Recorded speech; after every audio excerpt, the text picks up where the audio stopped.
হচ্ছে, বিজেপির দলদাসের মতো আচরণ করছে আমরা লক্ষ্য করছি। তার জন্য এত আস্ফালন, এত চারিদিকে আইন হাতে তুলে নেওয়া। এই মুহূর্তে আপনাদের জন্য সবচেয়ে বড় খবর, বলাইপুর নাবালিকা ধর্ষণ কাণ্ডে মহাশয় হুমায়ুন কবির মুখ খুললেন। কি বলেন এই ভিডিওর মধ্যে আপনারা জেনে নিন। রাত্রের মধ্যে 4-5 জন মিলে নৃশংসভাবে রেপ করে তাকে হত্যা করে বস্তাবন্দি করে সেখানে পুঁতে ফেলা হলো। এটা কি শাসন? আমরা জানতে পেরেছি যে মুখ্যমন্ত্রী নিজে একজন আইজির মাধ্যমে যে মহিলাটি এইভাবে নির্যাতিত হয়েছে বা খুন হয়েছে বা ধর্ষিতা হয়েছে তার বাবার সঙ্গে কথা বলেছে এবং মঙ্গলবারে তিনি নাকি তিনার বাবার সাথে কোনো একটা জায়গাতে দেখা করবেন, কথা বলবেন, ন্যায় বিচার দেওয়ার প্রতিশ্রুতি দেবেন। আমিও মুখ্যমন্ত্রীর উদ্দেশ্যে বলতে চাই, আপনি মুখ্যমন্ত্রী হয়েছেন, বাংলার সর্বস্তরের মানুষের আপনি মুখ্যমন্ত্রী, সেটা যেন আপনি লক্ষ্য রাখবেন।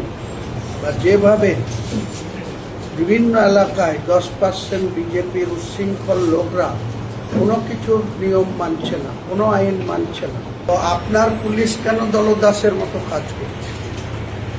একই অভিযোগ তো আপনি এনেছিলেন মমতা ব্যানার্জির বিরুদ্ধে, যে মমতা ব্যানার্জির পুলিশ তৃণমূলের দলদাস হয়ে গেছিল, চটি চাটা হয়ে গেছিল। তো সে তো 5 বছর 10 বছর পরে হয়েছিল। আপনি 2 মাস যেতে না যেতেই কেন পুলিশ আপনার দলদাস হচ্ছে?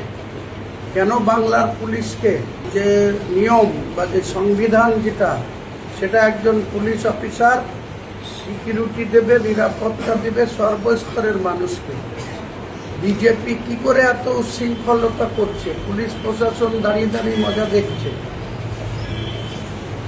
এটা কি ধরনের প্রশাসন হচ্ছে?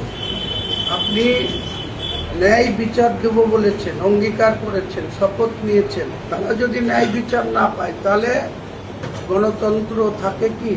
গণতান্ত্রিকভাবে আপনি মানুষের রায়ে যে মুখ্যমন্ত্রী হয়েছেন, সেই দায়বদ্ধতা তো আপনাকে পালন করতে হবে। সকলের মুখ্যমন্ত্রী আপনি, আমাদের যারা ভোট দিয়েছে তাদেরও আপনি মুখ্যমন্ত্রী, আপনার দলকে যারা ভোট দিয়েছে তাদেরও মুখ্যমন্ত্রী। কিন্তু আপনি মুখ্যমন্ত্রী হওয়ার পর পুলিশ এই 2 মাসে পুরোপুরি দলদাস হয়েছে, বিজেপির দলদাসের মতো আচরণ করছে আমরা লক্ষ্য করছি। তার জন্য এত আস্ফালন, এত চারিদিকে আইন হাতে তুলে নেওয়া, কারো বাড়ি দখল করা, কারো খাসি খুলে নিয়ে চলে যেয়ে ফিস্ট করে খাওয়া, এই অরাজকতা তো বেশি দিন চলতে পারে না।